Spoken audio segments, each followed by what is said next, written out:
Hello mga bro, magandang araw. Welcome back ulit sa ating mga basic tutorial patungkol sa Bluetooth speaker mga bro. Ayan, bali mayroon naman tayong gagawin isang Bluetooth speaker dito mga bro na Kingster.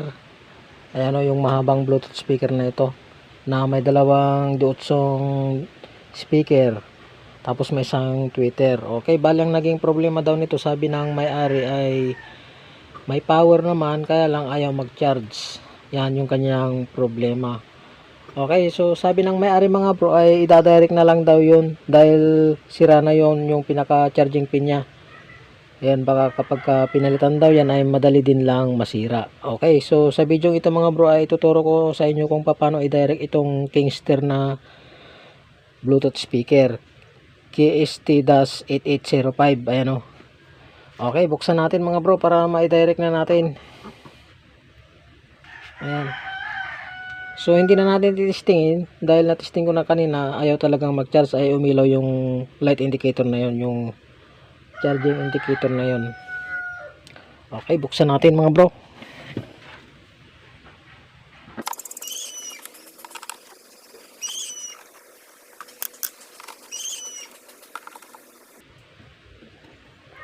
So ilagay muna natin dito sa butas na ito yung mga screw.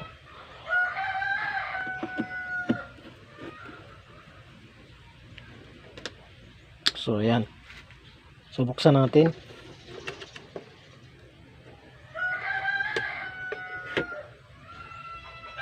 Medyo hindi makita, balik rin natin mga bro.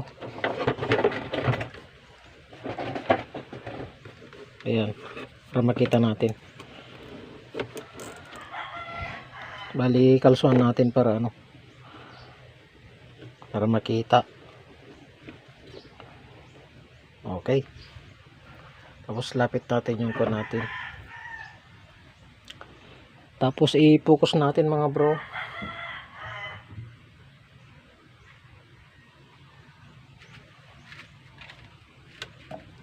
So bali mayroong dalawang butas dito mga bro na mayroong tanso o yung kanyang foil na tanso. Ayan o. So dito na tayo magtatap sa dalawang butas na ito. Ito yung kanyang negative, ito yung kanyang positive. So ito yung kanyang negative mga bro ay konektado dito sa may case ng pinaka charging pin natin. Ayan, tapos yung positive natin ay nakakonect doon sa isang charging pin na yun, o sa isang pin yung nasa gilid. Ayun o. So siguraduhin muna natin mga bro kung ito talaga yung kanyang ground gamit yung tester natin. Okay, set natin siya sa buzzer. Ayan.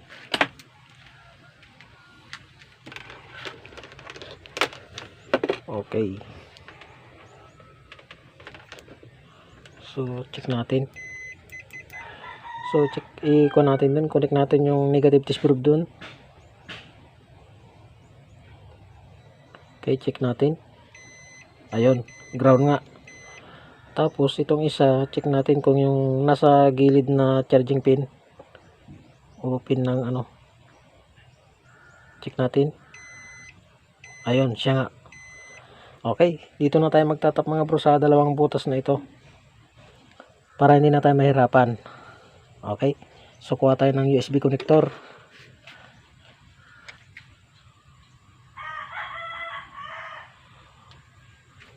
Bali, ito nga pala mga bro yung binigay ng may-ari na USB connector na pang-direct natin. Yan, putulin na natin dito.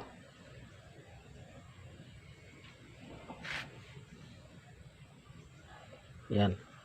Okay, putulin natin.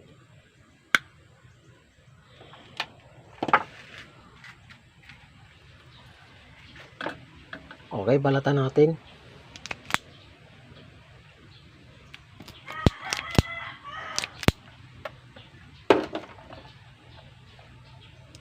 Ayan, kung mapapansin nyo mga bro, apat na naman yung kanyang wire. So bali ang gagamitin natin dito ay itong pink, saka titignan natin kung siya ito. Kung mga bro yung gagamitin natin, pink saka gray. Ang tatanggalin natin ay yung green saka white. Okay, putulin natin. Tapos balatan natin.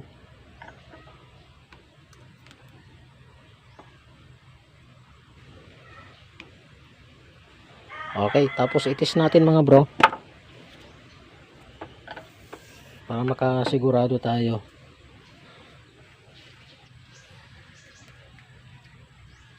Tapos subukan natin sa charger. Saksak natin sa kuryente.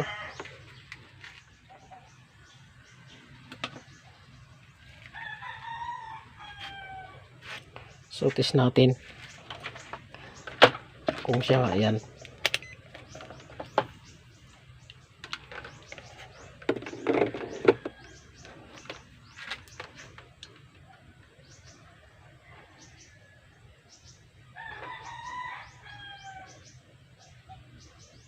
So siya nga mga bro.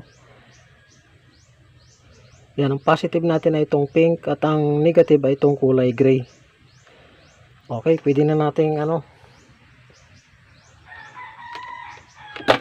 ihinang doon.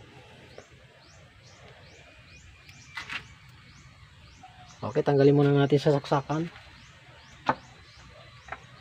Ayan. Tapos focus natin para makita nyo kung saan natin i-connect.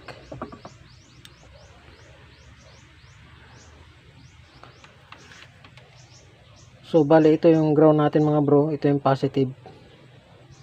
Yan. So mas maganda siguro mga bro doon na lang sa likod ng kuwan natin. Pinaka mainboard. Mas makuan doon. Mas maluwang. Medyo gipit dito mga bro.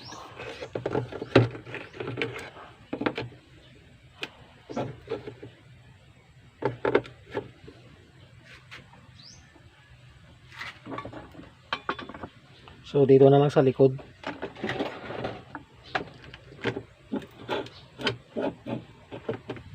Okay, hinangan na natin mga bro yung paglalagyan natin. Itong dalawang butas na ito. Ito yung ating ground. Tapos ito yung ating positive. Yan. Tapos hinangin natin yung ating negative, yung kulay gray.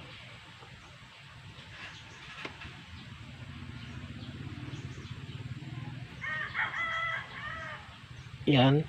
Tapos hinangin din natin yung ating positive, yung kulay pink.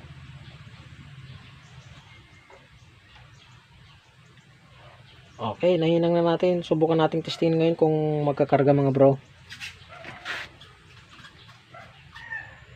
Bali ang battery nga pala nito mga bro ay 3.7. Ayan o. Ayun mga bro, 3.7. Okay.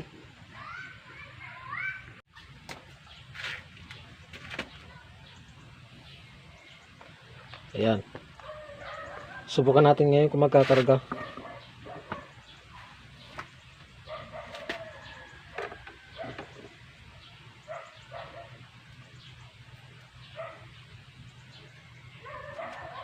Okay, testing natin.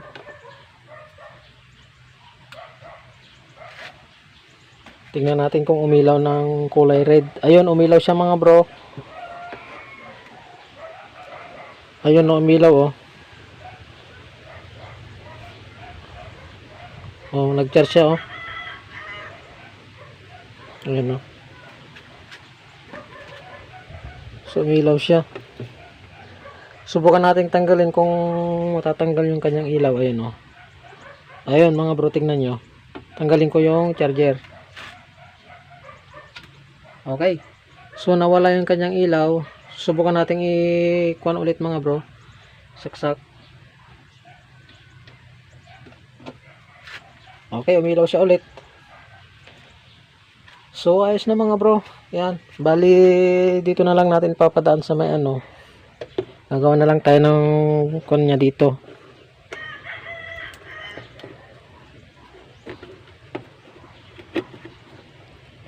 Yan, dito na lang. Kakanalan na lang natin ito. Okay, nalagyan na natin ng kanal niya mga bro gamit itong kutsilyo. Yan, inukitan natin para yung hindi ganong maluwag para pag nilagay natin itong pinaka panel niya, maiipit niya, hindi siya mahila-hila. Okay, ilagay na natin. So ganyan natin.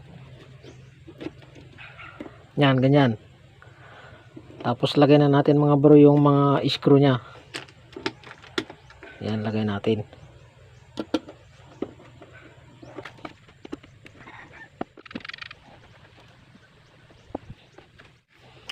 So kung mapapansin nyo mga bro, ay nagcha-charge pa rin siya, oh. Ayun, nakakulay red.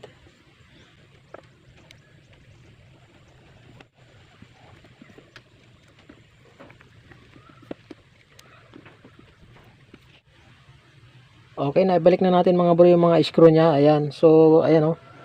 Ayan, hindi siya mahila, medyo naipit. Medyo higpitan nyo lang, huwag nyo ganong kaluwangin para hindi siya mahila-hila. Okay, ganun lang mga bro, mag-direct ng Kingster na Bluetooth speaker sa ating USB connector. Okay, ayos mga bro.